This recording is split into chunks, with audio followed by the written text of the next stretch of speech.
I never thought I'd be standing in Harvard Yard, acceptance letter in my trembling hands, thinking about the moment my father called me his greatest failure. But here I am, and the weight of that envelope feels heavier than any burden I've ever carried, because inside it lies the proof that everything he believed about me was wrong. My name is Marcus Thompson, and this is the story of how a single moment of public humiliation became the catalyst for the most important decision of my life. It's about family expectations, broken dreams, and the dangerous power of words that can either destroy you or forge you into something stronger than you ever imagined possible. But to understand why this Harvard acceptance letter means everything to me, you need to know where my story really begins. Not in the prestigious halls of Cambridge, but in the blue-collar streets of Detroit, Michigan, where dreams are often buried beneath the weight of survival. Before we jump back in, tell us where you're tuning in from, and if this story touches you, make sure you're subscribed, because tomorrow, I've saved something extra special for you. Growing up as the youngest of 3 sons in the Thompson household meant living in the shadow of legends I could never hope to match. My father, Robert Thompson, had been a star linebacker at Michigan State University before a knee injury ended his NFL dreams and sent him back to Detroit to work construction for the next 30 years. My mother, Linda, had been a high school valedictorian whose college aspirations disappeared when she got pregnant with my oldest brother at 19. Our house on Maple Street was a shrine to athletic achievement. Trophy cases lined the hallway, newspaper clippings covered the refrigerator, and every conversation somehow circled back to sports statistics and game highlights. My father wore his Michigan State Letterman jacket to every family barbecue. Even 25 years later, the leather cracked, but his pride intact. My oldest brother Jake had followed the predetermined path perfectly. 6'4", naturally gifted, he'd earned a full football scholarship to Ohio State, where he played defensive end for 4 years before getting drafted by the Cleveland Browns. Even though his professional career lasted only 2 seasons due to a shoulder injury, he'd achieved what my father considered the pinnacle of success. He'd made it to the NFL, even briefly. My middle brother Ryan hadn't quite reached Jake's heights, but he'd still exceeded expectations by earning a baseball scholarship to University of Michigan. He played Division I ball for 3 years before becoming a successful high school coach and athletic director. In my father's eyes, Ryan had taken his athletic gifts and built a respectable career around them. Then there was me. At 5'9" and 140 pounds soaking wet, I possessed none of the physical attributes that had made my brothers local heroes. While Jake was breaking tackle records and Ryan was hitting home runs, I was in my bedroom reading books, writing stories, and dreaming about worlds far beyond the chain-link fences of Detroit's industrial landscape. My father's disappointment in my physical limitations became apparent early.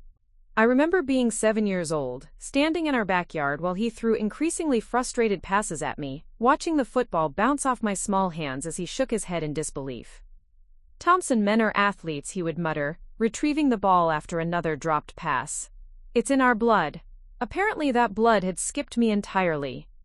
My mother tried to mediate, suggesting that perhaps I had different talents, but her gentle interventions were always overruled by my father's conviction that athletics were the only pathway to masculinity and success. When I showed interest in the school newspaper, he signed me up for Little League baseball. When I excelled in creative writing, he enrolled me in basketball camp. Every academic achievement was acknowledged with a brief nod, before the conversation inevitably turned to why I wouldn't even try out for the track team. The pattern continued through middle school, where my complete lack of athletic coordination became increasingly obvious to everyone, including myself. While my classmates were growing taller and stronger, I remained small and bookish, finding refuge in the library during lunch periods to avoid the humiliation of being picked last for every team. High school marked the beginning of my father's more direct expressions of disappointment. Freshman year, when I made the varsity academic decathlon team, he barely glanced up from the sports section of the Detroit Free Press. When I won the regional creative writing competition, he asked why I couldn't channel that focus into improving my batting average in the church softball league. "You're wasting your brain on nonsense," he would say whenever he caught me reading fiction or working on short stories. "Smart people become doctors or lawyers or engineers. Writers are just people who couldn't cut it in the real world." My English teacher, Mrs. Davidson, saw something different in me. She encouraged my writing, submitted my work to competitions, and even suggested I consider pursuing journalism or creative writing in college. But when she called home to discuss my potential, my father cut the conversation short. "He needs to focus on practical skills," I heard him tell her through the thin walls of our house. "Writing isn't going to pay the bills or put food on the table." The divide between my father's expectations and my actual interests created a constant tension that permeated every family interaction. Dinner conversations revolved around my brother's athletic achievements, Jake's latest NFL training camp updates, Ryan's team's championship prospects, while my academic successes were treated as interesting footnotes at best. By my junior year, I had stopped sharing my achievements entirely. When I was selected as editor of the school newspaper, I didn't mention it. When my short story was published in a regional literary magazine, I kept the news to myself. The pain of seeing my father's disinterest had become worse than hiding my accomplishments altogether. The breaking point came during my senior year, when college applications forced our family to confront the fundamental disconnect between my father's dreams and my reality. While my brothers had both received athletic scholarships, I would need to rely on academic merit and my family's financial sacrifice to attend college. "State schools are perfectly fine," my father announced during one particularly tense dinner conversation about college costs. "You don't need some fancy education to get a decent job. Look at me. I've provided for this family for 30 years with a high school diploma and hard work." But I had already begun researching universities with strong writing programs, dreaming of schools where intellectual curiosity was valued as highly as athletic ability. The University of Michigan had an excellent journalism program. Northwestern was renowned for creative writing. And then there was Harvard, the ultimate symbol of academic achievement, so far beyond my family's expectations that I barely dared to research their requirements. My guidance counselor, Mr. Peterson, believed I had a genuine chance at competitive universities. My grades were exceptional, my SAT scores were in the top percentile, and my extracurricular activities demonstrated leadership and commitment. He encouraged me to apply broadly, including to reach schools that might seem impossible. "You have the kind of academic record that opens doors," he told me during a college planning meeting. "Don't limit yourself because of other people's expectations." But discussing these possibilities at home felt like speaking a foreign language. When I mentioned considering out-of-state universities, my father's response was swift and decisive. "We can't afford fancy schools, and you're not good enough to earn the kind of scholarships your brothers got," he said bluntly. "Community college for 2 years, then transfer to a state school. That's a practical plan for someone with your limitations." The word limitations hit me like a physical blow. Not different strengths or alternative interests, limitations. As if my love of learning, my ability to write, my capacity for critical thinking were somehow deficiencies rather than gifts. That night, I made a decision that would change everything. Sitting in my bedroom, surrounded by college brochures and application materials, I decided to apply to Harvard University. Not because I necessarily expected to get in, but because I needed to prove to myself that I was capable of dreaming bigger than my father's narrow vision of success. The application process became my secret obsession. I crafted essays about growing up in a family where academic achievement was undervalued, about finding my voice in a household that celebrated only physical accomplishments. I wrote about my passion for storytelling, my commitment to using writing as a tool for understanding and connecting with others. I requested teacher recommendations from Mrs. Davidson and Mr. Peterson, both of whom were thrilled to support my Harvard application. I researched scholarship opportunities and financial aid options, understanding that even if I were accepted, affording Harvard would require significant financial planning. Most importantly, I kept the entire process completely hidden from my family. As far as they knew, I was applying to local schools with reasonable tuition costs and practical degree programs. The Harvard application felt like a rebellion, not against my family's love, but against their limitations on what I could become. Months passed. Acceptance letters began arriving from state schools, along with rejection letters from more competitive universities. Each envelope felt like a referendum on my worth, but I was waiting for one letter that would either validate my secret ambitions or confirm my father's assessment of my limitations. Meanwhile, graduation approached, and with it the culmination of 13 years of educational achievement that my father had never quite learned to value. The ceremony was scheduled for a warm June evening at our high school's football stadium, fitting perhaps that even my graduation would take place on the athletic field where I had never belonged. As I prepared for graduation, I couldn't shake the feeling that this ceremony would mark not just the end of my high school career but the final opportunity for my father to see me clearly. The Harvard letter hadn't arrived yet, and part of me wondered if it ever would. But regardless of what that envelope might contain, I was determined to walk across that stage with dignity, knowing that I had pursued my dreams even when no one in my family understood them. What I couldn't have predicted was how dramatically that graduation ceremony would change everything, not just for me, but for my entire family's understanding of success, failure, and the dangerous power of words spoken in anger. Preparing and narrating this story took us a lot of time, so if you are enjoying it, subscribe to our channel. It means a lot to us. Now back to the story. The morning of graduation dawned humid and oppressive, typical for June in Detroit. I woke before my alarm, my stomach churning with a mixture of anticipation and dread that I couldn't quite explain. Today should have been a celebration, the culmination of 4 years of academic excellence, the doorway to whatever future awaited me. Instead, it felt like walking toward an execution. My graduation gown hung on my closet door, navy blue with gold trim, the colors of Jefferson High School.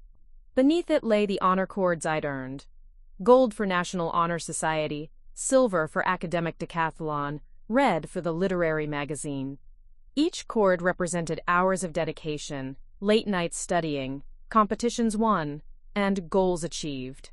Yet I knew that when my father looked at me today, he would see only what was missing, the athletic letter that my brothers had worn with such pride.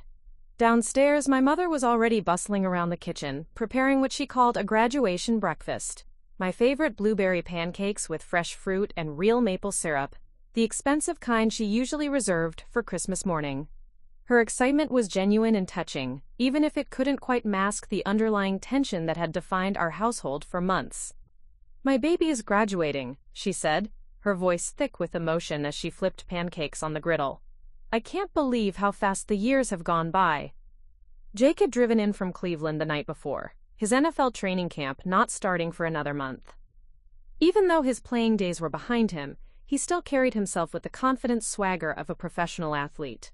He sat at the kitchen table scrolling through his phone, occasionally looking up to offer comments about my graduation that felt more obligatory than enthusiastic. "Hard to believe little Marcus is finally done with school," he said without looking up from his screen.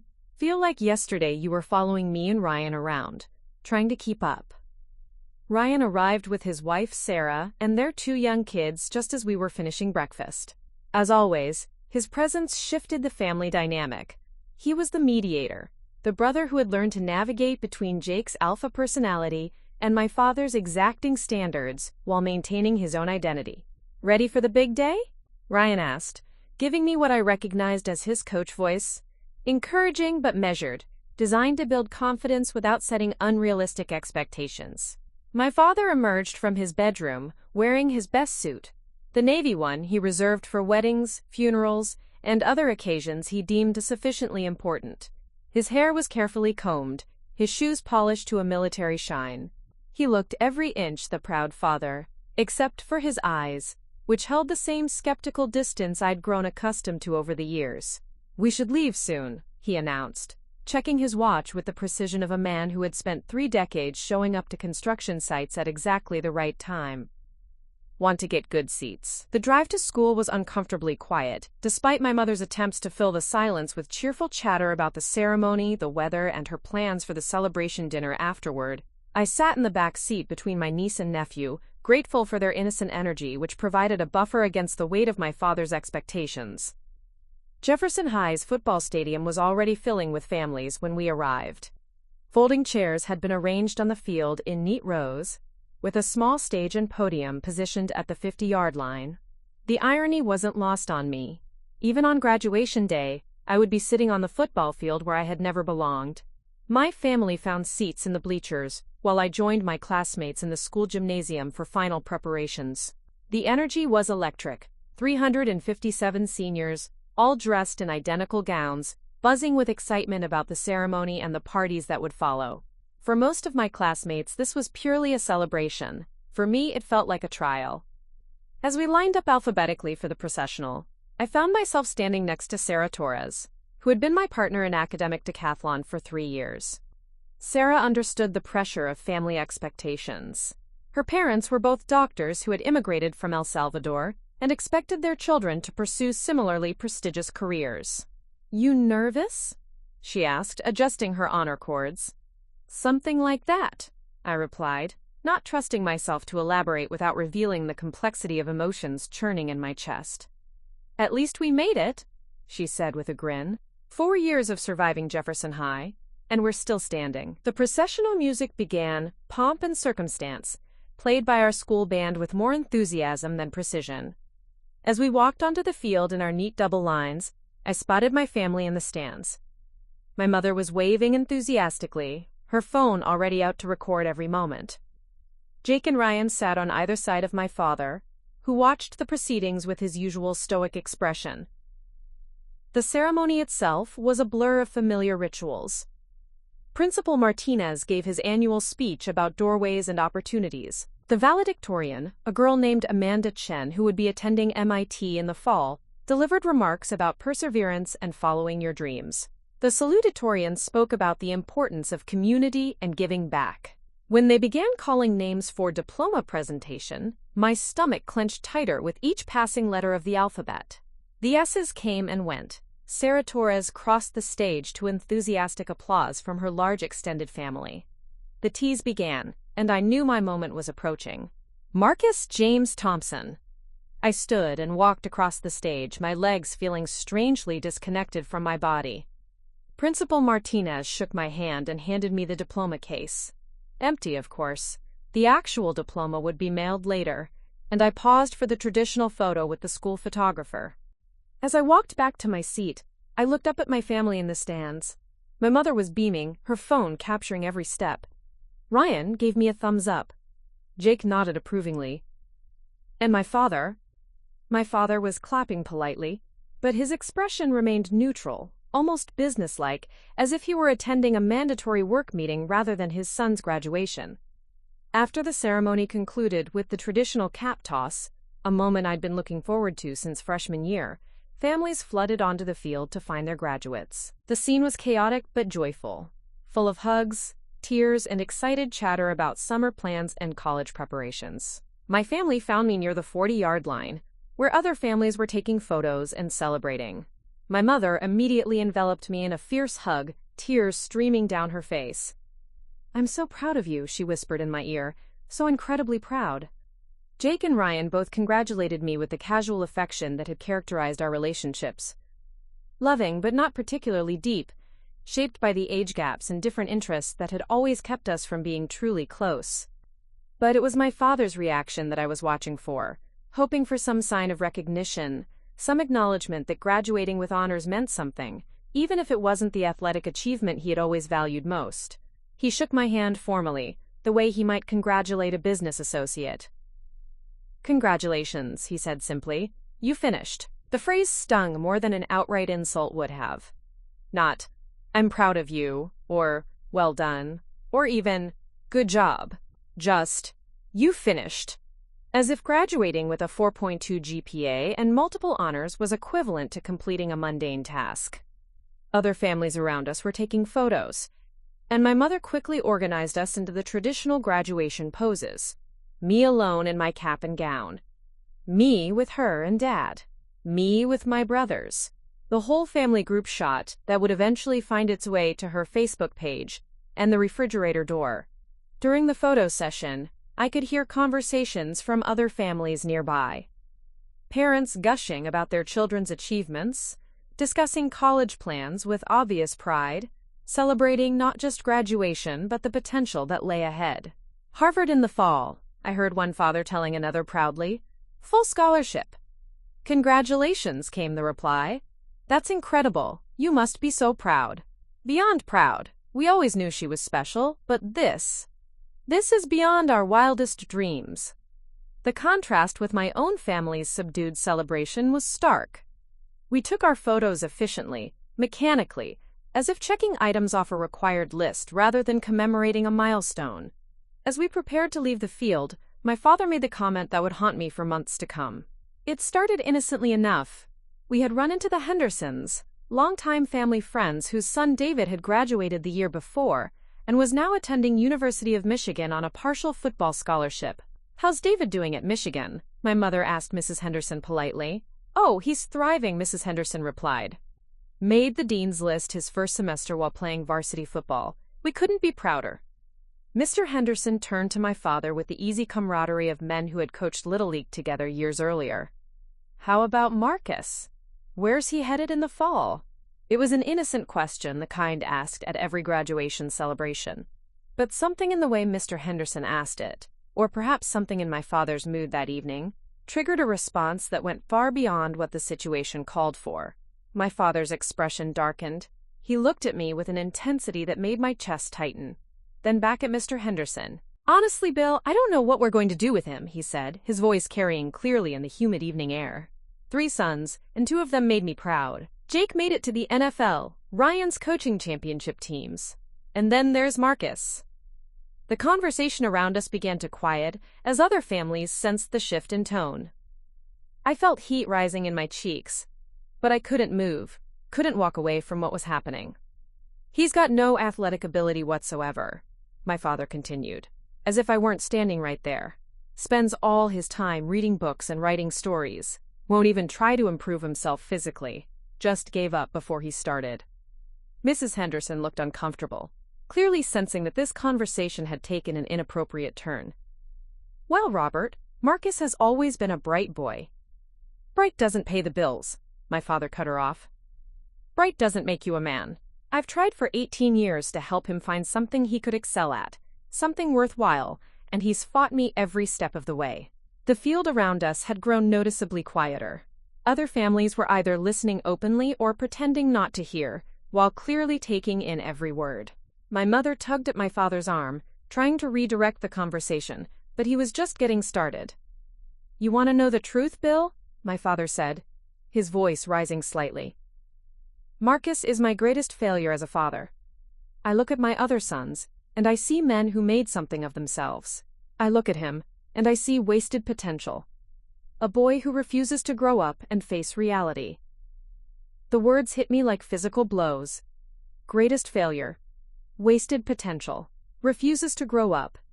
Each phrase was carefully chosen for maximum impact, designed to strip away any remaining dignity I might have felt about my achievements.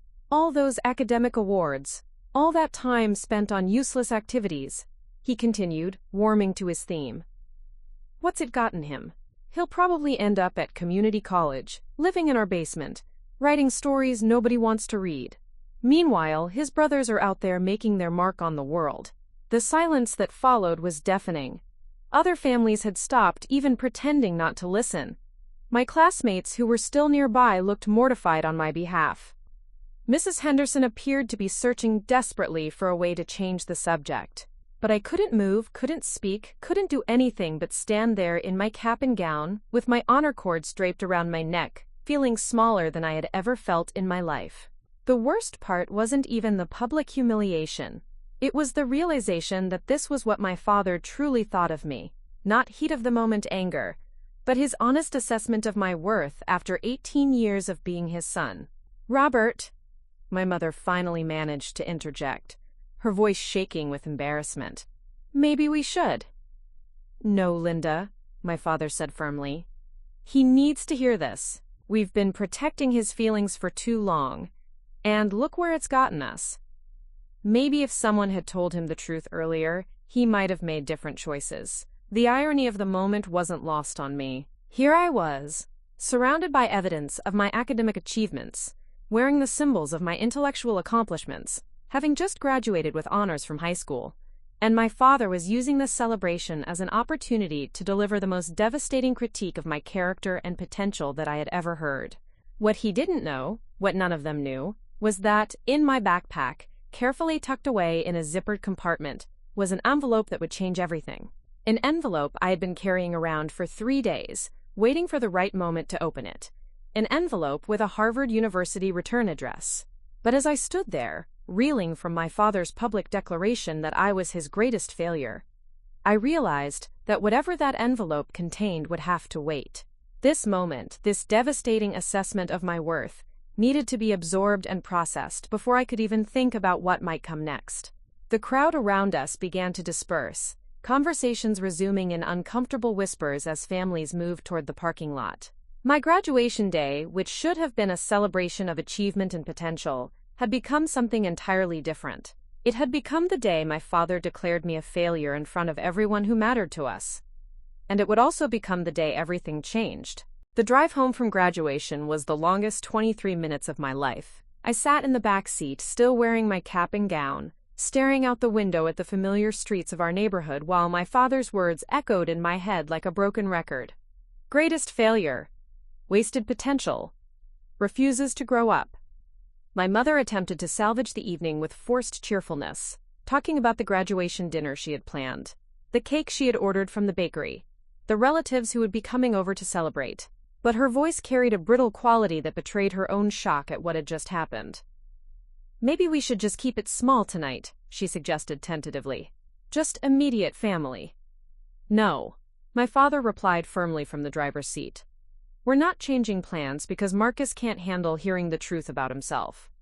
Jake shifted uncomfortably in the passenger seat.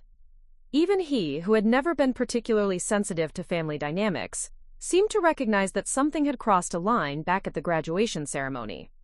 "Dad, maybe," he started. "Maybe nothing," my father cut him off. "I've spent 18 years watching him waste his potential, and I'm tired of pretending it's okay.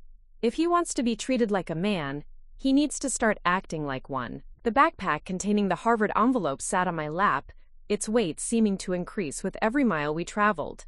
3 days earlier, when the letter had arrived, I had been too terrified to open it immediately. Instead, I had carried it with me everywhere, like a talisman or a loaded weapon, something with the power to change everything, but only if I found the courage to use it. Now, after my father's public humiliation, the envelope felt like my only hope for redemption. But it also felt like a gamble, with impossibly high stakes. If the letter contained a rejection, it would only confirm everything my father had said about my limitations. If it contained an acceptance, well, that possibility was almost too overwhelming to consider. Our house looked exactly the same as when we had left it that morning, but somehow everything felt different. The trophy case in the hallway, filled with Jake's football awards and Ryan's baseball memorabilia, seemed to mock me as I walked past.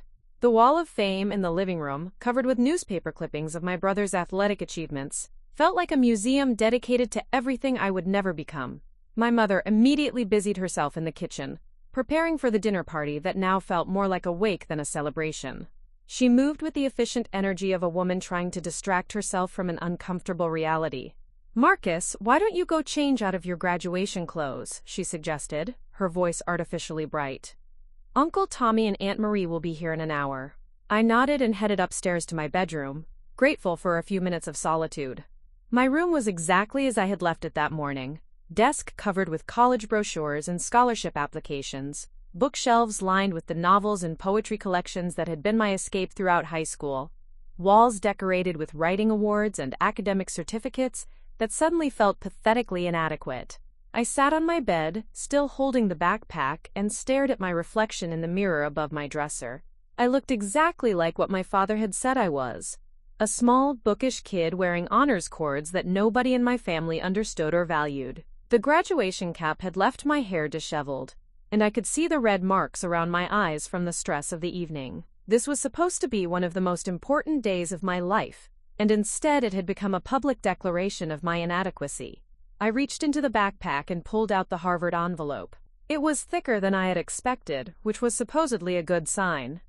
Rejection letters were usually thin, single sheets, but I had been afraid to read too much into that detail, knowing that hope could be more dangerous than despair. The envelope was addressed in neat, official lettering. Mr. Marcus James Thompson, 847 Maple Street, Detroit, Michigan, 48221. Below my address, in smaller text, was the return address that had made my heart skip when I first saw it. Harvard University, Office of Undergraduate Admissions, Cambridge, Massachusetts, 02138. I had applied to Harvard on what felt like a whim, one of 8 universities I had submitted applications to during the fall semester. My guidance counselor had encouraged me to apply to reach schools, but even he had seemed surprised when I mentioned Harvard. "It's extremely competitive," he had warned me, "but you never know unless you try." The application process had been grueling. I had spent weeks crafting my essays, trying to articulate why a working-class kid from Detroit deserved a spot at one of the world's most prestigious universities. I had written about growing up in a family where intellectual achievement was undervalued, about finding my voice through writing despite constant discouragement, about my dreams of using education to bridge different worlds and perspectives. I had requested recommendations from Mrs. Davidson, my English teacher, and Mr. Peterson, my guidance counselor, both of whom had been enthusiastic about supporting my Harvard application. Mrs. Davidson had even helped me revise my essays, pushing me to be more vulnerable about my family dynamics while maintaining respect for my parents' sacrifices. The waiting had been excruciating. Harvard released decisions in late March, but I had been so focused on graduation and senior year activities that I had managed to push the anxiety to the back of my mind. When the envelope had arrived 3 days ago, my mother had simply left it on my desk with the rest of the mail, not recognizing the significance of the return address. Now, sitting in my bedroom after the worst night of my life, the envelope felt like my last chance to prove that my father was wrong about me. But it also felt like a test I might not pass, and failure would be devastating beyond repair. Downstairs, I could hear my family beginning to arrive for the dinner party. Uncle Tommy's booming voice carried up the stairs, followed by Aunt Marie's laughter. My cousins, both younger than me and both successful athletes in their own right, would expect to hear about my college plans and future goals. I imagined the conversations that would inevitably unfold over dinner. My father would probably repeat his assessment of my failure, perhaps in more diplomatic terms but with the same underlying message. My relatives would offer polite encouragement while clearly sharing his concern about my prospects, unless this envelope changed everything. My hands were shaking as I finally worked up the courage to open it. I slid my finger under the flap and carefully extracted the contents. Several sheets of paper folded neatly, with the Harvard University letterhead visible at the top of the first page. "Dear Mr. Thompson," the letter began, and I had to force myself to slow down and read each word carefully rather than skipping ahead to find the verdict. "The Committee on Admissions has completed its review of your application for admission to the class of 2028. It is with great pleasure that I inform you that you have been admitted to Harvard University." I had to read the sentence 3 times before the words fully registered. Admitted. To Harvard University. Me. Marcus Thompson, the family failure, the disappointment who would probably end up living in his parents' basement. The letter continued with details about enrollment procedures, financial aid information, and next steps for incoming students. But I was stuck on that first paragraph, reading it over and over again, trying to convince myself that it was real. The financial aid package was listed on a separate sheet, a combination of grants, scholarships, and work-study programs that would cover nearly 90% of the total cost. My family would need to contribute less than $5,000 per year, an amount that was manageable even on my father's construction worker salary. There was also a personal note from the admissions committee, explaining that my essays about overcoming family expectations and pursuing intellectual growth despite cultural obstacles had been particularly compelling. They mentioned my academic record, my leadership in extracurricular activities, and what they called my unique perspective on the intersection of class and education in America. I sat there for several minutes, just staring at the papers, trying to process what this meant. Harvard University, the Harvard University, wanted me. They had looked at thousands of applications from students around the world, many with more advantages and resources than I had ever dreamed of, and they had chosen me. More importantly, they had seen value in exactly the things my father dismissed as worthless. My love of learning, my writing ability, my commitment to intellectual growth, these weren't limitations or failures. They were strengths significant enough to earn admission to one of the world's most respected institutions. The irony was almost overwhelming.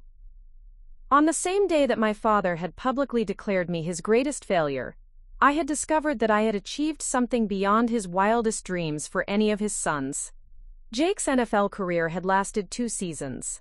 Ryan's baseball scholarship had taken him to a good state university, but I had been accepted to Harvard. Downstairs, the dinner party was in full swing.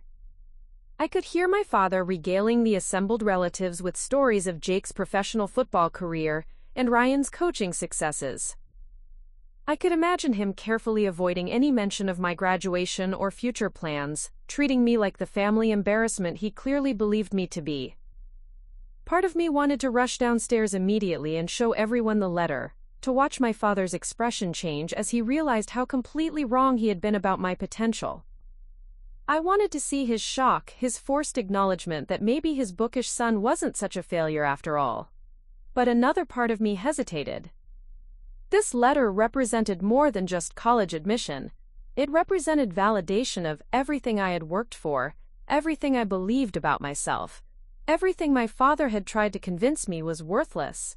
Did I really want to share that validation with people who had never supported my dreams? I thought about Mrs. Davidson, who had encouraged my writing when no one else would. I thought about Mr. Peterson, who had pushed me to apply to reach schools despite my family's skepticism. I thought about all the nights I had spent reading and writing, while my father dismissed my activities as a waste of time. Those people had seen my potential when my own family couldn't. They had invested in my success when my father was predicting my failure. Maybe they were the ones who deserved to hear this news first. I carefully folded the Harvard letter and placed it back in the envelope, then put it in my desk drawer for safekeeping. Whatever I decided to do with this information, it needed to be strategic. I had carried this secret for 3 days. I could carry it a little longer while I figured out the best way to use it. Downstairs, someone was calling my name. The dinner party was waiting for the guest of honor. The graduate, the failure, the disappointment who had somehow fooled Harvard University into thinking he was worth their investment. I took a deep breath, changed out of my graduation clothes, and prepared to rejoin my family. But everything had changed, even if they didn't know it yet. I was no longer just Marcus Thompson, the family failure. I was Marcus Thompson, Harvard class of 2028. And sooner or later, everyone would know it. Walking back downstairs to join the graduation dinner felt like descending into an alternate reality. 20 minutes earlier, I had been my father's greatest failure. Now I was secretly a Harvard-bound student carrying acceptance to one of the world's most prestigious universities. The cognitive dissonance was almost paralyzing. The dining room had been transformed for the occasion. My mother had used her good china, the set she'd received as a wedding gift and saved for special occasions. The centerpiece was a small graduation cake from Benny's Bakery, decorated with a cap and diploma in blue and gold frosting. Place cards marked where each family member should sit, and I noticed mine was positioned at the far end of the table, away from my father's traditional spot at the head. Uncle Tommy was my father's younger brother, a Detroit police sergeant who had married Aunt Marie straight out of high school. They had 2 sons, my cousins Derek and Brandon, both of whom had inherited the family's athletic genes. Derek was a senior in high school, already committed to play Division II football at Grand Valley State. Brandon was a sophomore and the starting point guard on his varsity basketball team. "There's the graduate!" Uncle Tommy boomed as I entered the dining room, his voice carrying the forced enthusiasm adults use when they're trying to make the best of an awkward situation. He pulled me into one of his characteristic bear hugs, the kind that left you slightly winded and smelling like Old Spice cologne. "Congratulations, kiddo," he said, holding me at arm's length to get a good look at me. "High school graduation? That's a big deal. What's next for you?" It was an innocent question, the kind every graduate gets asked 100 times. But coming so soon after my father's public declaration of my inadequacy, it felt loaded with landmines. I glanced at my father, who was sitting at his usual spot, methodically cutting his pot roast with surgical precision. "Still figuring it out," I replied carefully, which was technically true. I was still figuring out how and when to reveal my Harvard acceptance. "Community college is a smart choice," Aunt Marie chimed in helpfully. "Save money for the first 2 years, then transfer somewhere. Very practical." The assumption that I would be attending community college stung, even though I knew it came from a place of genuine concern rather than malice. This was what my family expected from me, the practical, safe, unremarkable path that matched their assessment of my capabilities.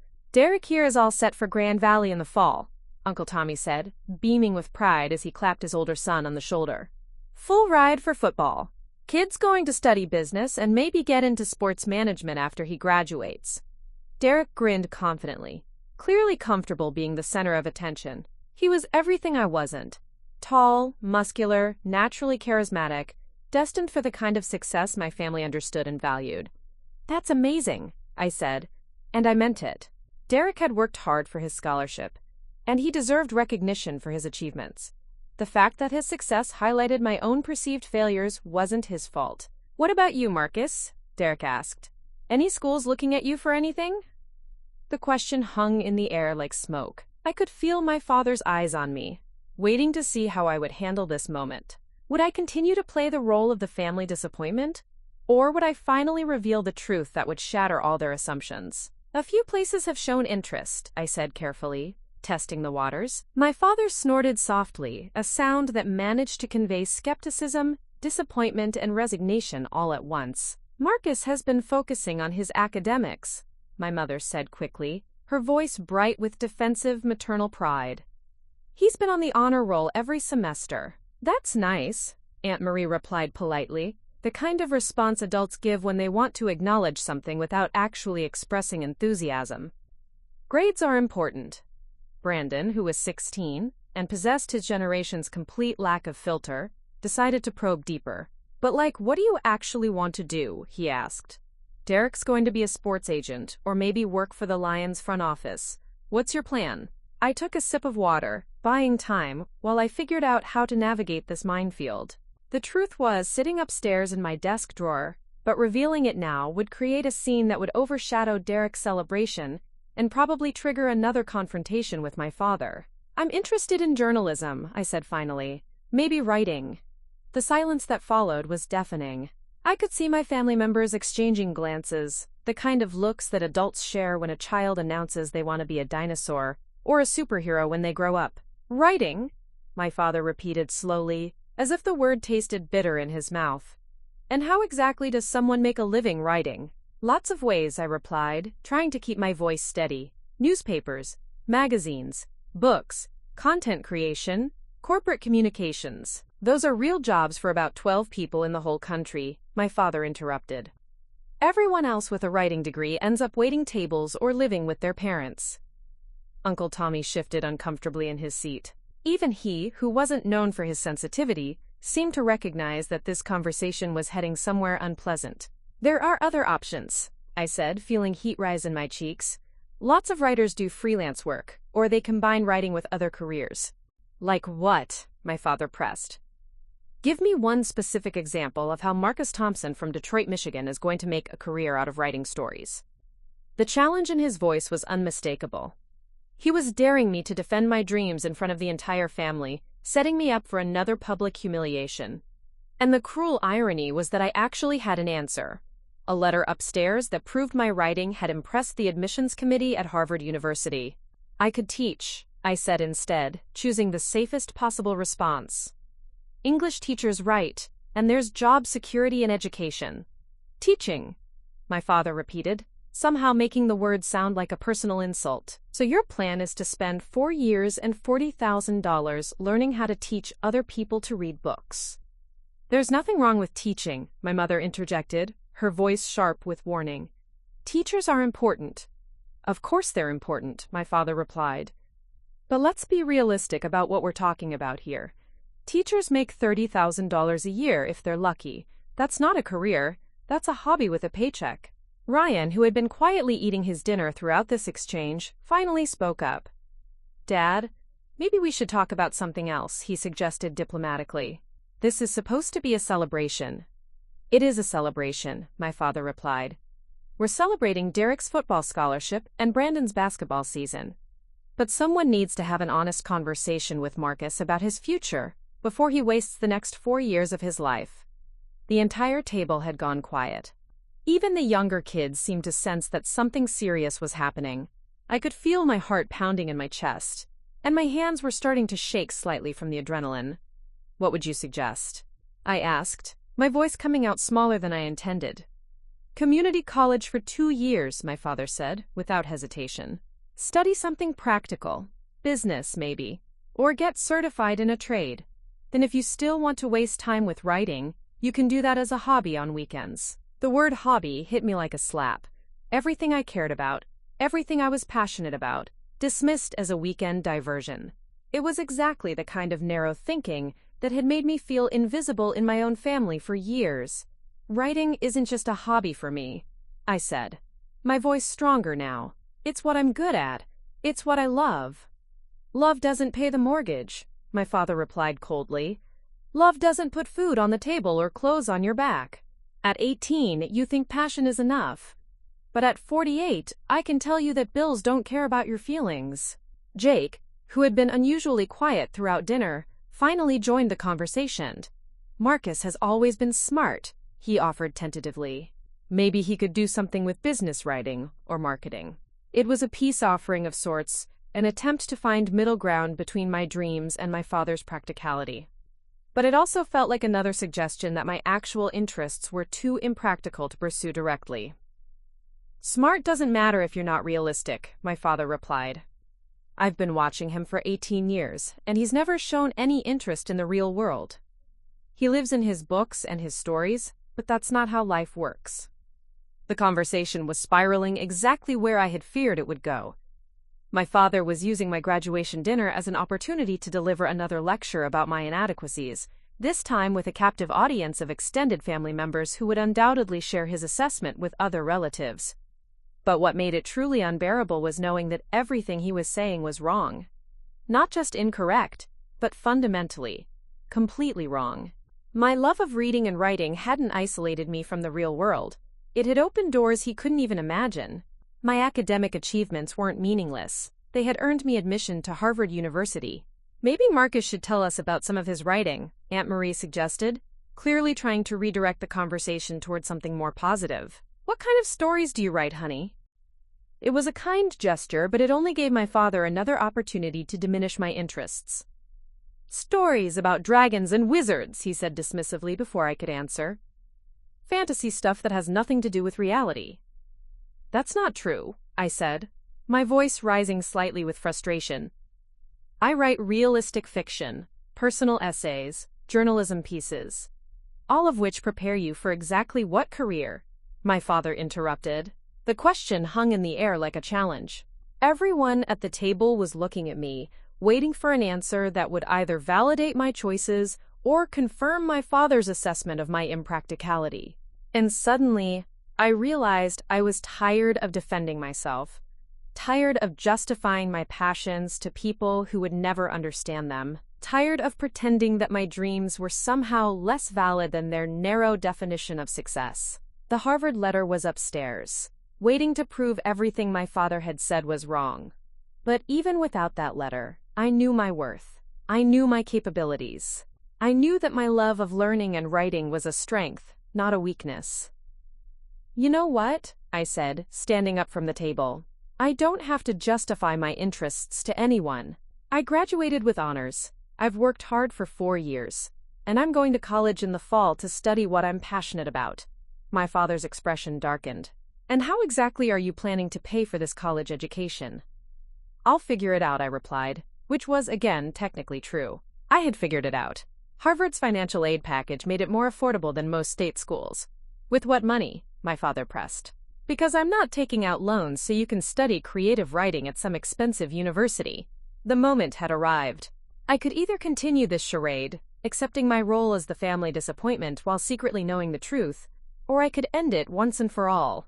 I looked around the table at my family, at my father's stern disapproval, my mother's worried expression, my brother's uncomfortable silence, my cousin's curious stares. Actually, I said, my voice steadier than I felt, I need to show you something. And with that, I turned and headed upstairs to get the letter that would change everything. The walk upstairs to my bedroom felt like ascending to an execution platform. Behind me, I could hear confused murmurs from the dining room as my family tried to process my abrupt departure. Uncle Tommy's voice carried clearly, "What's that about?" followed by my mother's nervous laughter and a comment about graduation stress. My hands were trembling as I opened my desk drawer and retrieved the Harvard envelope.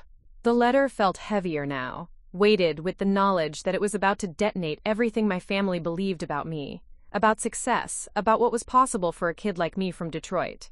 I took a moment to look around my bedroom one last time before everything changed.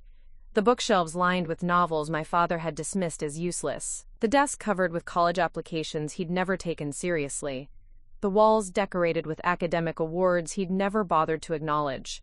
In a few minutes, this room would no longer belong to Marcus the family failure. It would belong to Marcus the Harvard student. The conversation downstairs had grown louder in my absence. I could hear my father's voice, probably explaining to the assembled relatives why I was being dramatic and unrealistic. Derek was asking something about college applications, and Brandon was making a joke about writers living in their parents' basements. Perfect. Let them all be there to witness this. I descended the stairs slowly, the envelope held carefully in my right hand. The dining room fell silent as I reappeared, every face turning toward me with expressions ranging from curiosity to concern, to barely concealed annoyance. "Marcus, honey, what's wrong?" my mother asked, her voice tight with maternal worry. "You look pale." "I'm fine," I replied, though my voice sounded strange to my own ears.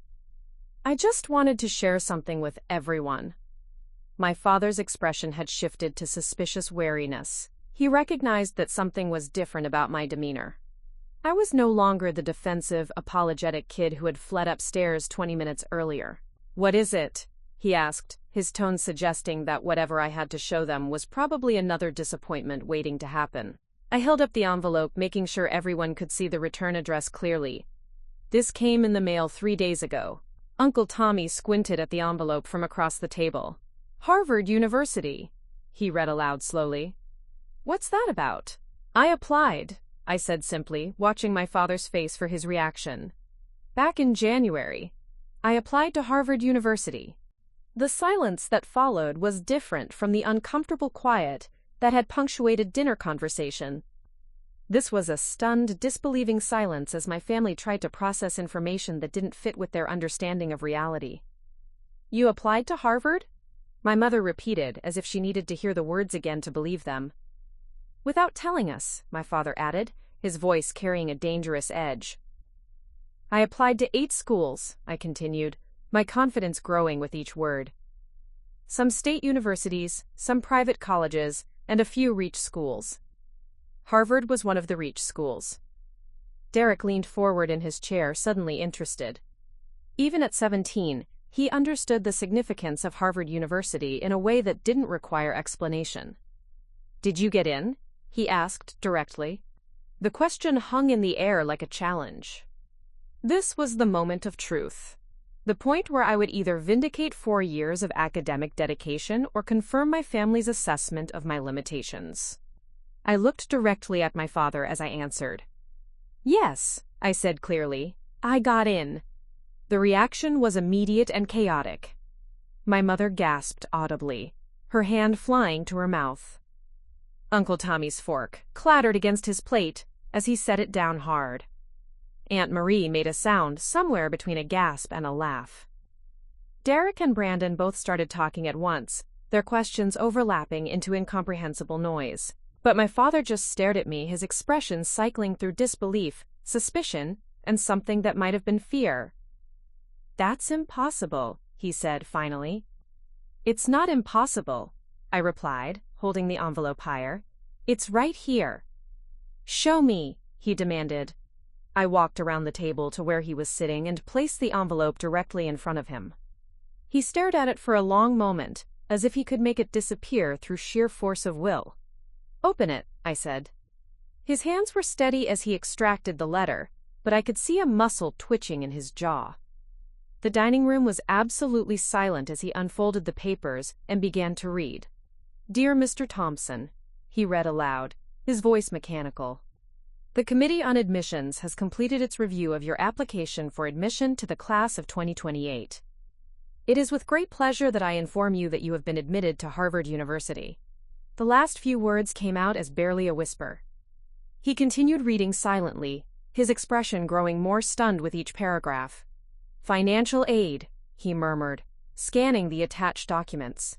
90% covered. Work-study program. Merit-based grants. "What does that mean?" Uncle Tommy asked, clearly out of his depth. It means they're paying for almost everything, my mother said, her voice filled with wonder. It means Marcus is going to Harvard University. This can't be real, my father said, still staring at the papers. This has to be some kind of mistake. It's not a mistake, I replied. I worked for 4 years to earn this. All those nights you thought I was wasting time reading and writing. I was preparing for this moment. Jake, who had been silent throughout the revelation, finally spoke up. Holy shit, Marcus, he said, forgetting that there were kids at the table. Harvard? That's incredible. Language, Aunt Marie corrected automatically, but her heart wasn't in it. She was staring at me as if she'd never seen me before. How is this possible? My father asked, and for the first time in my life, I heard genuine confusion in his voice, rather than disappointment or criticism. The same way Derek earned his football scholarship, I replied, by being good at something, by working hard and not giving up, even when people told me I was wasting my time. The comparison to Derek's athletic achievement was deliberate. I wanted my father to understand that academic excellence was no less valid than athletic success. In fact, it had opened doors that even Jake's NFL career hadn't touched. But your grades, my father started, then trailed off, were perfect, I finished for him.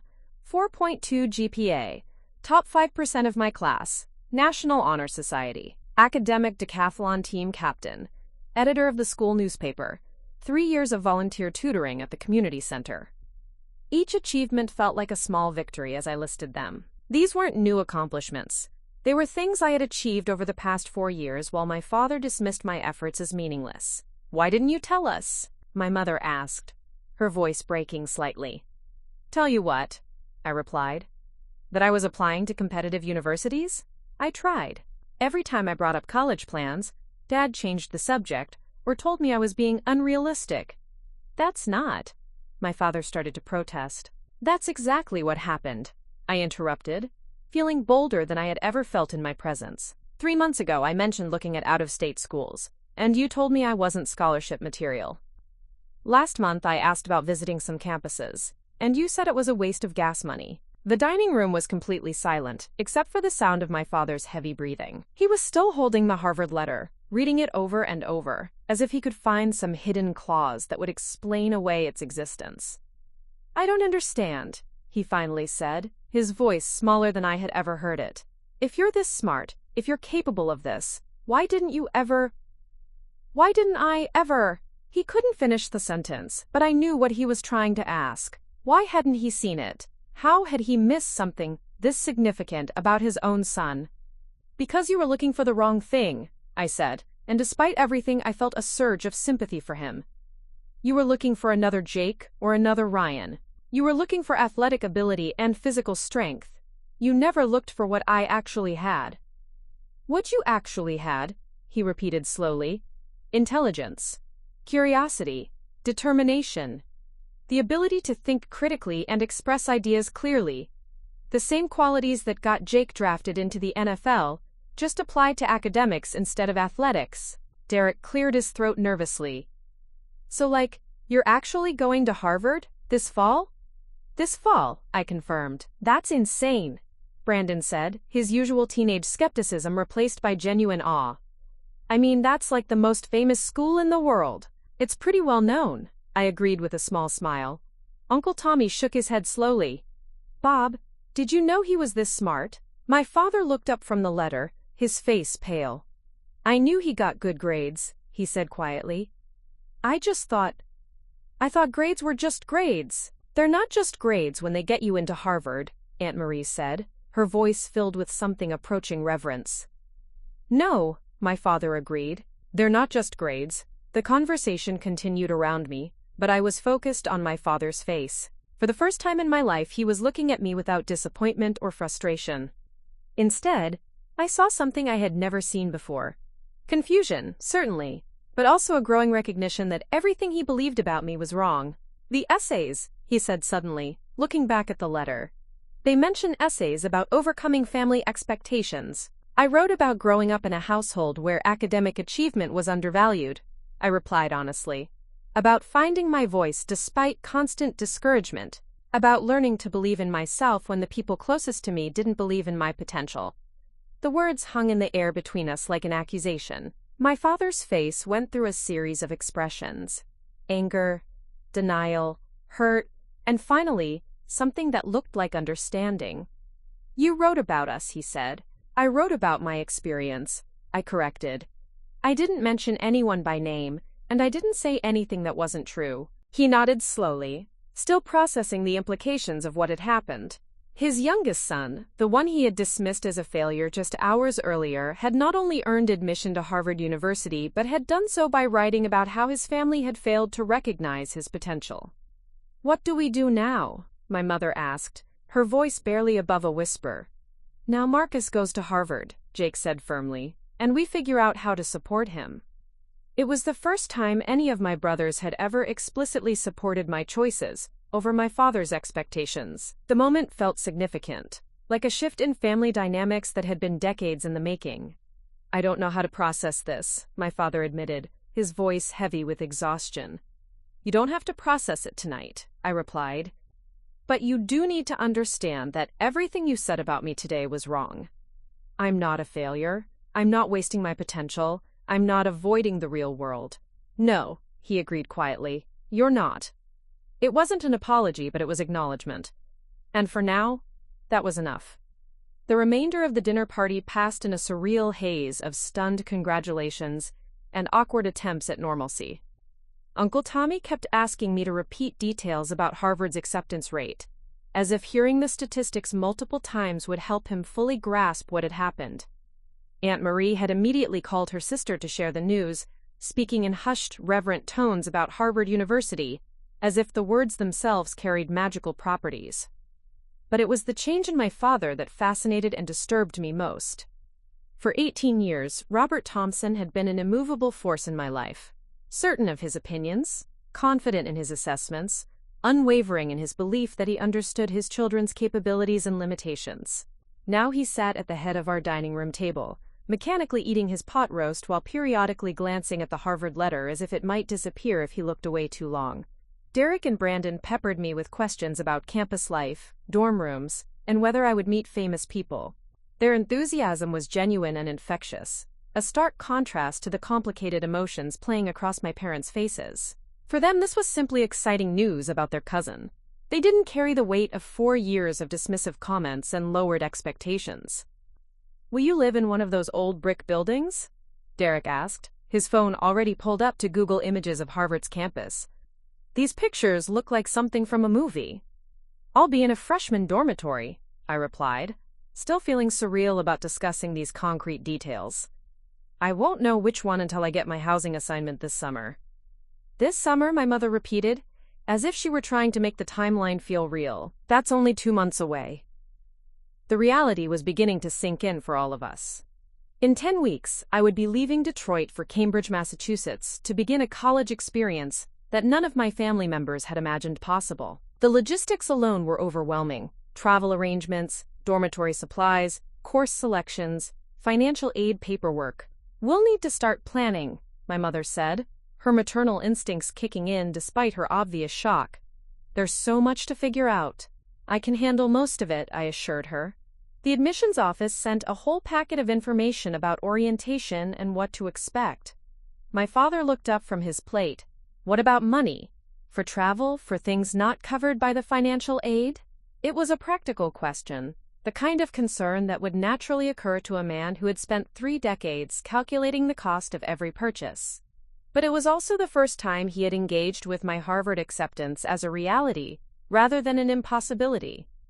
"I've been saving money from my part-time job at the bookstore," I replied, "and I can work more hours this summer before I leave." "The bookstore," he said, and I could see him recalculating everything he thought he knew about how I spent my time. "How long have you been working there?" 2 years, I said. "Every Saturday and most Sundays," another revelation that seemed to surprise him. While he had been dismissing my activities as meaningless, I had been quietly building a work history and saving money for college expenses. "What do you do there?" Uncle Tommy asked, genuinely curious. "Customer service, inventory management, book recommendations, some basic accounting," I listed. Mrs. Patterson, the owner, has been letting me help with ordering decisions for the young adult and literary fiction sections. You help decide what books they stock? Aunt Marie asked, impressed despite herself. For certain sections, yeah. I read a lot, so I can recommend titles that sell well and identify trends in what customers are looking for. My father was staring at me as if I were a stranger. I had no idea you were doing any of that. You never asked, I replied, without accusation but with complete honesty. The silence that followed was heavy with unspoken implications. How many other aspects of my life had my father overlooked or dismissed? How many accomplishments had gone unnoticed because they didn't fit his narrow definition of success? Jake, perhaps sensing the need to redirect the conversation, asked about my intended major. I'm thinking English with a concentration in creative writing, I said. But Harvard has something called a liberal arts education, so I'll be taking courses in lots of different subjects. Creative writing, my father repeated, the old skepticism creeping back into his voice. So you're still planning to be a writer? I'm planning to get an excellent education that will prepare me for whatever career I choose, I replied carefully. Writing is one possibility, but Harvard graduates work in every field imaginable. Business, law, medicine, politics, nonprofit work, technology. Technology, Derek said, perking up. Like computer stuff? Among other things. Harvard has strong programs in computer science and digital media. A lot of graduates end up working for major tech companies or starting their own businesses. I could see my father processing this information, trying to reconcile his image of writing as an impractical hobby with the reality of Harvard's career outcomes. What kind of money do Harvard graduates make? Brandon asked with typical teenage directness. It varies by field, I replied. But the average starting salary for Harvard graduates is significantly higher than the national average for college graduates. How much higher? My father asked, his construction worker pragmatism asserting itself. About double, I admitted. The number hung in the air like a challenge to everything my father had believed about the relationship between education and earning potential. He had spent years arguing that practical skills and honest work were more valuable than academic achievement. Yet here was evidence that academic excellence could lead to financial security beyond anything his blue-collar experience had provided. As the evening wore on, extended family members began to leave, each offering congratulations that ranged from genuine excitement to barely concealed bewilderment. Uncle Tommy pulled me aside before departing. I don't understand half of what happened here tonight, he admitted quietly, but I know impressive when I see it. Your dad's gonna need some time to wrap his head around all this. After the last guest left, our nuclear family found ourselves alone in the dining room, surrounded by the debris of celebration. Dirty plates, empty wine glasses, and the Harvard letter that had changed everything. I think I need to call Mrs. Davidson, my mother said suddenly. She was always so encouraging about your writing. She should know about this. She already knows, I said. She wrote one of my recommendation letters. Another surprise. My mother's face went through a series of expressions as she realized that my English teacher had been part of this process from the beginning, supporting an application that my family hadn't even known existed. Who else knew? My father asked, his voice tight. Mr. Peterson, my guidance counselor, Mrs. Davidson, a few teachers who helped with recommendations, some of my friends from academic decathlon. But not us, he said. I tried to tell you, I replied. Every time I brought up competitive colleges or out-of-state applications, you shut down the conversation. Because I thought you were being unrealistic, he said, his voice heavy with something that might have been regret. I was being realistic, I corrected. You were being limiting. The distinction was important, and I could see him struggling with it. For years, he had framed his skepticism as protecting me from disappointment, helping me develop practical expectations. Now he was being forced to confront the possibility that his protection had actually been limitation, his realism had actually been narrow-mindedness. Ryan, who had been largely quiet since the revelation, finally spoke up. Dad, I think we need to talk about how we measure success in this family. It was a diplomatic way of addressing the elephant in the room, the fact that our family's emphasis on athletic achievement had blinded us to other forms of excellence. Jake made it to the NFL, my father replied defensively. That's success by any measure. For 2 seasons, Ryan pointed out gently. Then he got injured and had to find a new career.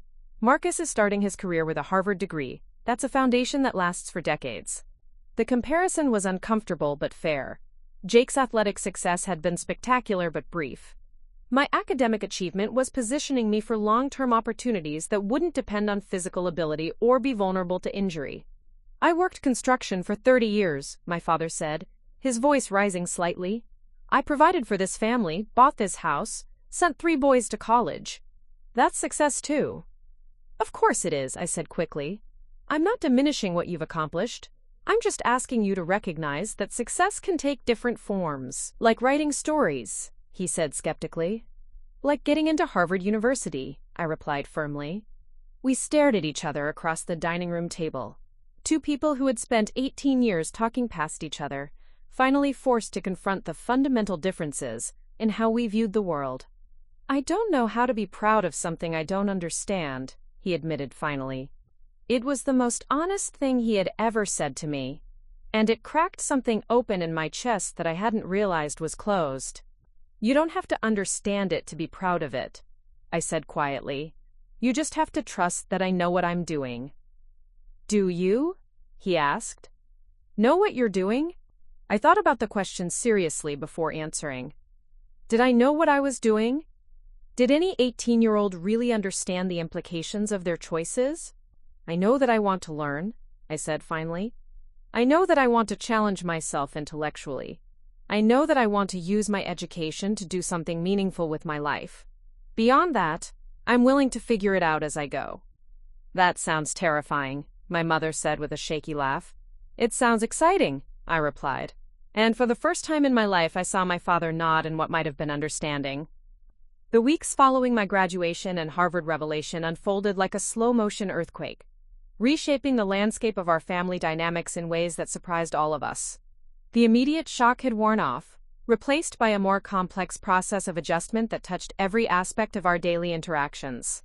The first sign of change came 3 days after the dinner party, when my father appeared in my bedroom doorway at 7 a.m., holding a cup of coffee and looking deeply uncomfortable. I want to see the other letters, he said without preamble. What other letters? I asked, still groggy from sleep. The college acceptance letters. You said you applied to 8 schools. I want to see all of them. I studied his face, trying to decode this request. Was he looking for evidence that Harvard was an anomaly, that the other schools had rejected me?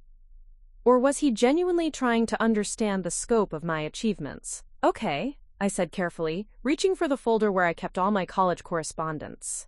Over the next 20 minutes, I walked him through each application and response. University of Michigan, accepted with merit scholarship.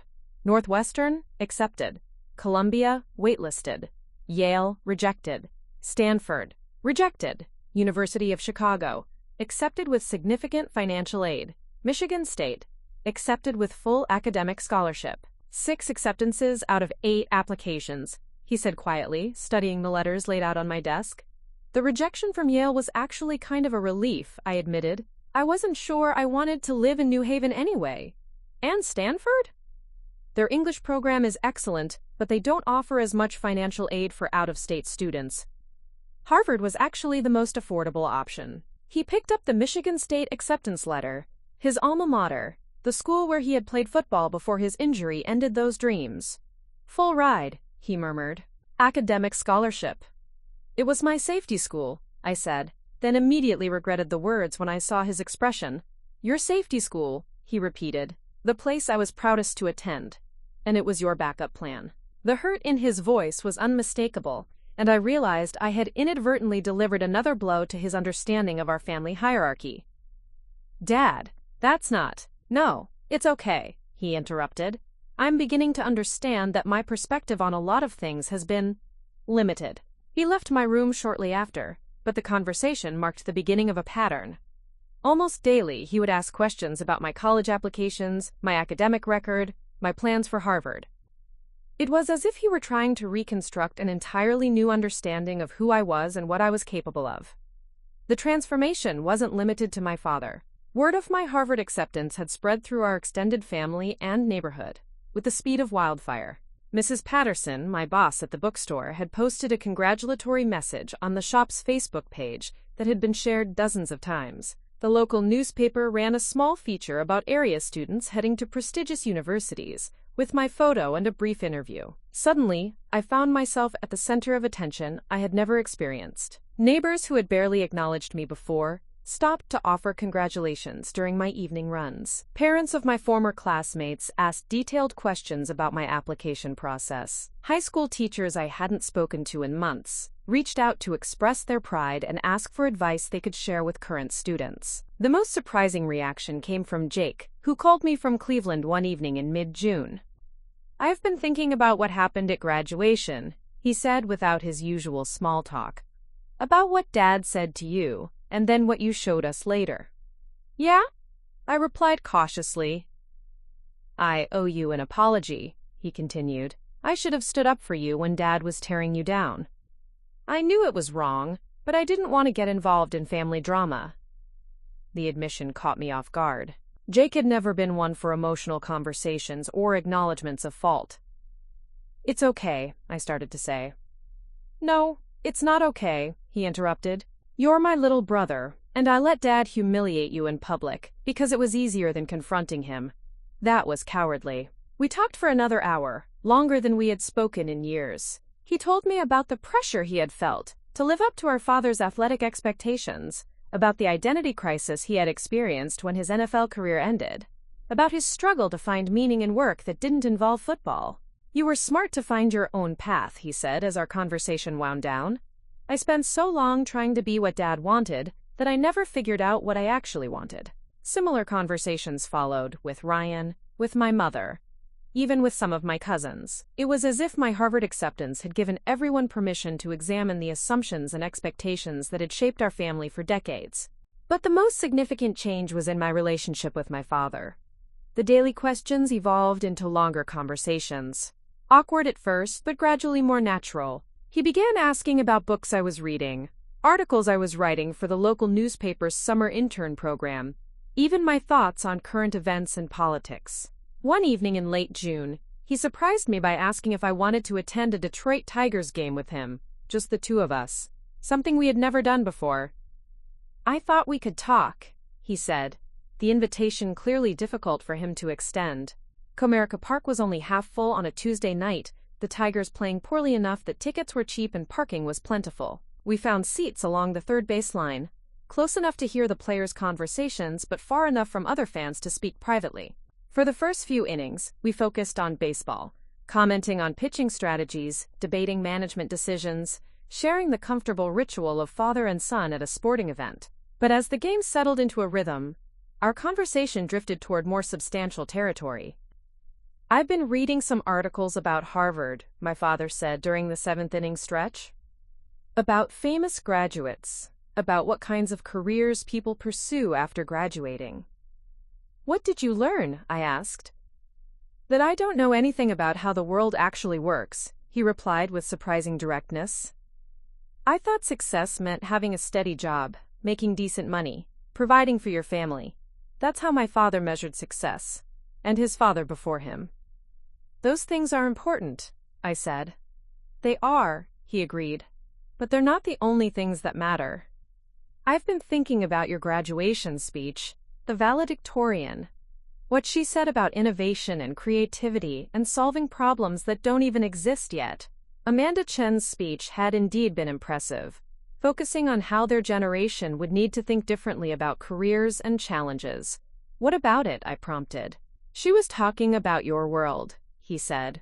"A world where being smart and creative and adaptable matters more than being strong or following established patterns. I understand football and construction and things I can see and touch. But your world, the world you're going into, I don't understand it at all." The admission was painful to hear, not because it revealed his limitations, but because it revealed how isolated he felt from my experiences and aspirations. "You could learn about it," I suggested, "if you wanted to." "How?" he asked, and I could hear genuine curiosity in his voice. "Read some of the books I'm reading. Ask me questions about what I'm studying. Visit me at Harvard sometime and see what the campus is like." The idea of my father visiting Harvard seemed surreal, but not impossible. I tried to imagine him walking through Harvard Yard, sitting in on a literature class, meeting my professors and classmates. "Would you want that?" he asked. "Having your old man show up at your fancy college?" "I'd like it," I said, and I meant it. "I'd like you to see what I'm doing, understand why it matters to me." The Tigers won the game in extra innings, a rare bright spot in what had been a disappointing season. As we walked back to the parking lot, my father made an observation that stayed with me for weeks afterward. "You know what I realized tonight?" he said.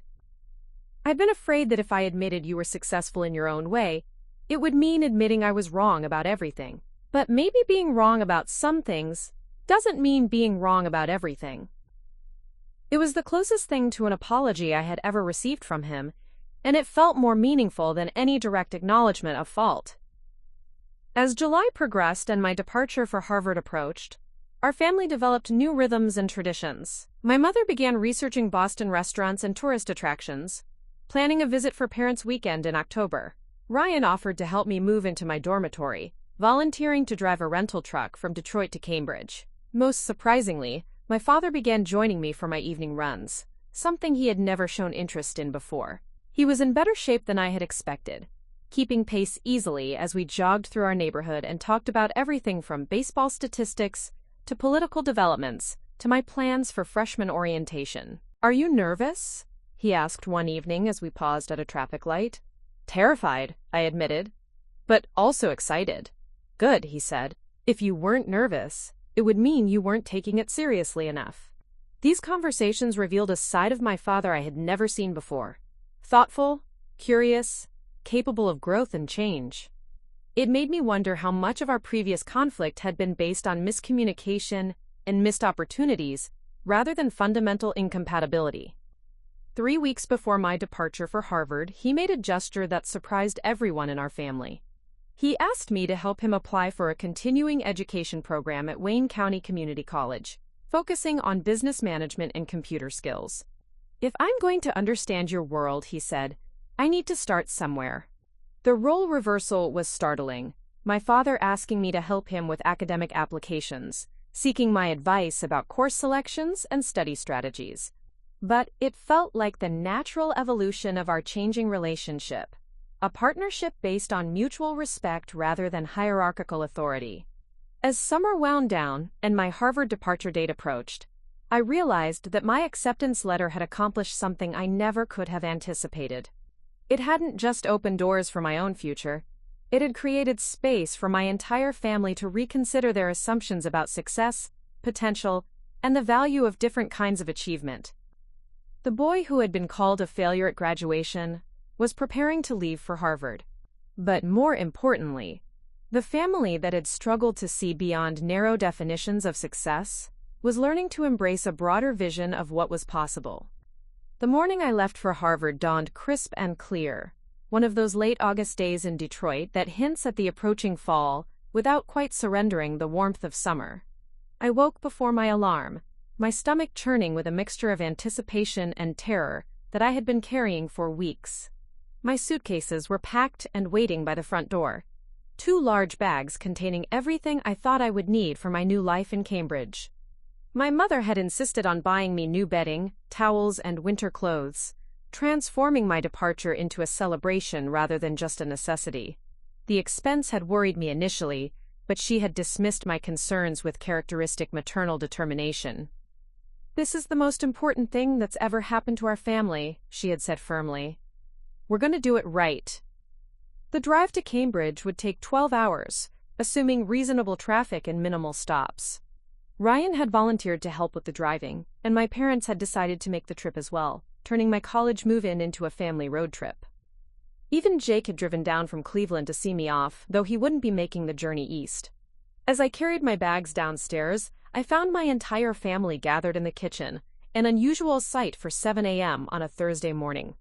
My mother was bustling around making coffee and packing snacks for the road, while my father stood quietly by the window, staring out at the backyard where he had once tried unsuccessfully to teach me to throw a football. "Ready for the big adventure?" Ryan asked, raising his coffee mug in a mock toast. "Ready as I'll ever be," I replied, though the words felt inadequate to describe the complexity of emotions churning in my chest. Jake pulled me aside as the others finished their preparations. "I wanted to give you something," he said, reaching into his jacket pocket. He pulled out a small silver pendant on a simple chain. Nothing fancy, but clearly meaningful to him. "What is it?" I asked, examining the pendant more closely. It was engraved with a simple message, "Thompson Strong." "I had it made for myself when I got drafted," he explained. "Wore it during every game, every practice. I thought maybe it could bring you luck at Harvard." The gesture touched me more deeply than I had expected. Jake wasn't given to sentimental displays, and the fact that he was passing along something so personally significant represented a level of support I had never experienced from him. "I can't take this," I protested. "It's yours." "It was mine," he corrected. "Now it's yours. Besides, you're gonna need all the confidence you can get. Walking into Harvard University as a kid from Detroit." I fastened the chain around my neck, feeling the weight of the pendant settle against my chest. Thompson Strong. For the first time in my life, that phrase felt like it applied to me too. The loading process took longer than expected, as my mother kept remembering additional items I might need: extra blankets, a small toolkit, enough toiletries to supply a small pharmacy. My father helped carry everything to Ryan's SUV, methodically arranging bags and boxes with the precision he brought to every physical task. "You've got everything?" he asked as we finished loading. "Everything I can think of," I replied. "And if you forgot something, we can always ship it later," my mother added, her voice bright with forced optimism that couldn't quite mask her underlying anxiety about sending her youngest child so far from home. The first few hours of the drive passed in comfortable family conversation. We talked about the route, speculated about what my dormitory would look like, discussed practical matters like laundry and meal plans. My mother had researched every aspect of Harvard's freshman experience with characteristic thoroughness, armed with printouts, and highlighted articles about everything from dining halls to study abroad programs. But as we crossed into Pennsylvania and the miles accumulated, the conversation grew more reflective. Ryan shared stories about his own college experience, the mixture of excitement and homesickness that characterized his first semester. My mother reminisced about her own abbreviated college career, the dreams she had postponed when she became pregnant with Jake. My father remained largely quiet, occasionally commenting on the scenery or asking practical questions about campus logistics. But I could sense him processing the magnitude of what was happening, the reality that his youngest son was about to begin a college experience unlike anything our family had ever encountered. We stopped for lunch at a family restaurant in rural Pennsylvania, the kind of place that served comfort food to travelers and local farmers alike. Over cheeseburgers and French fries, the conversation turned to more serious topics. "What are you most worried about?" my mother asked, her maternal radar clearly detecting my underlying anxiety despite my attempts to appear confident. "Everything," I admitted with a laugh. "The academic competition, being so far from home, fitting in with people who come from completely different backgrounds than mine." "You've always been able to hold your own academically," Ryan pointed out. "That's why you're going to Harvard in the first place." "High school is different," I replied. "Harvard is going to be full of valedictorians and class presidents, and kids who have been preparing for this their entire lives." "So have you," my father said quietly. It was the first time he had spoken in nearly an hour, and his words carried particular weight because of their rarity. "What do you mean?" I asked. "You've been preparing for this your entire life," he repeated. "Maybe not in the way other kids have, with private tutors and expensive test prep courses. But you've been preparing by reading everything you could get your hands on, by writing whenever you had a spare moment, by taking your education seriously even when nobody around you understood why it mattered." The observation surprised me with its insight. My father, who had spent years dismissing my academic interests, was now articulating their value more clearly than I had been able to do myself. "You think I'll be okay?" I asked.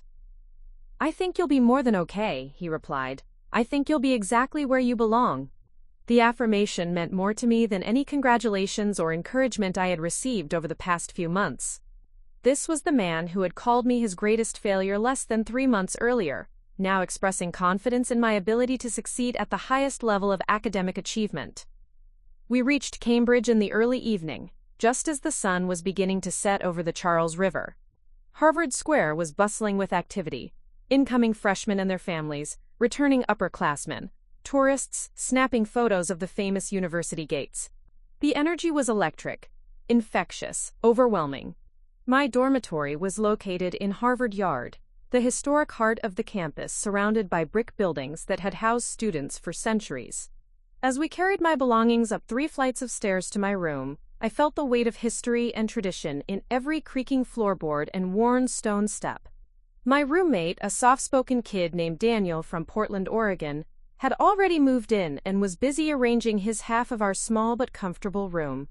His parents were friendly and welcoming, immediately including my family in their conversation about the weekend's orientation activities. "Is this your first time in Boston?" Daniel's mother asked my parents. "First time anywhere this far east," my father replied, his usual reserve softened by the excitement of the day. "Well, you picked quite a place to visit," Daniel's father commented. "Harvard is really something special." As my family helped me unpack and organize my belongings, I watched my father take in every detail of the dormitory, the campus visible through our window, the obvious intelligence and enthusiasm of the other students we encountered in the hallways. His expression was hard to read, but I sensed a mixture of pride, bewilderment, and perhaps a touch of sadness at how far this world was from his own experience. The formal goodbye came too soon. Orientation activities would begin the next morning, and my family needed to start the long drive back to Detroit. We stood in Harvard Yard as the sun set behind the historic buildings, surrounded by other families saying similar farewells. "Study hard," Ryan said, giving me a firm hug. "But don't forget to have some fun, too. Call us every week," my mother insisted, her eyes already glistening with unshed tears. "I want to hear about your classes, your professors, your new friends, everything." "I will," I promised. My father was the last to say goodbye. We stood facing each other awkwardly, 18 years of complicated history stretching between us. Finally, he stepped forward and pulled me into a hug, the first real embrace I could remember receiving from him. "I'm proud of you," he said quietly, his voice thick with emotion. "I don't understand this world you're entering, but I'm proud that you had the courage to reach for it." "Thank you," I replied, meaning it more than he could possibly know. "And Marcus?" he added as he stepped back. "Yeah? You were never my greatest failure. You were my greatest surprise." He turned and walked away quickly, leaving me standing in Harvard Yard with tears streaming down my face and Daniel's pendant warm against my chest. As I watched my family's car disappear into the Cambridge traffic, I felt a profound sense of completion. The boy who had fled his graduation ceremony in humiliation 3 months earlier was now standing at the center of one of the world's most prestigious universities, surrounded by unlimited possibilities, and supported by a family that had learned to see his worth. The journey to Harvard had been about more than just academic achievement or college admission. It had been about proving to myself and my family that success could take many forms, that intelligence and creativity were just as valuable as athletic ability or traditional skills, and that sometimes the greatest victories come not from changing who you are, but from finding the courage to become who you were always meant to be. Later that evening, as I sat in my dorm room writing the first entry in what would become a 4-year journal of my Harvard experience, I reflected on the unexpected gift that my father's harsh words at graduation had ultimately given me. His declaration that I was his greatest failure had forced me to prove him wrong, but more importantly, it had forced both of us to examine our assumptions about worth, potential, and what it means to live a meaningful life. I was Marcus Thompson, Harvard class of 2028, and for the first time in my life, I was exactly where I belonged. The kid from Detroit was home. Up next, you've got 2 more standout stories right on your screen. If this one hits the mark, you won't want to pass these up. Just click and check them out. And don't forget to like, subscribe, and turn on the notification bell so you don't miss any upload from us.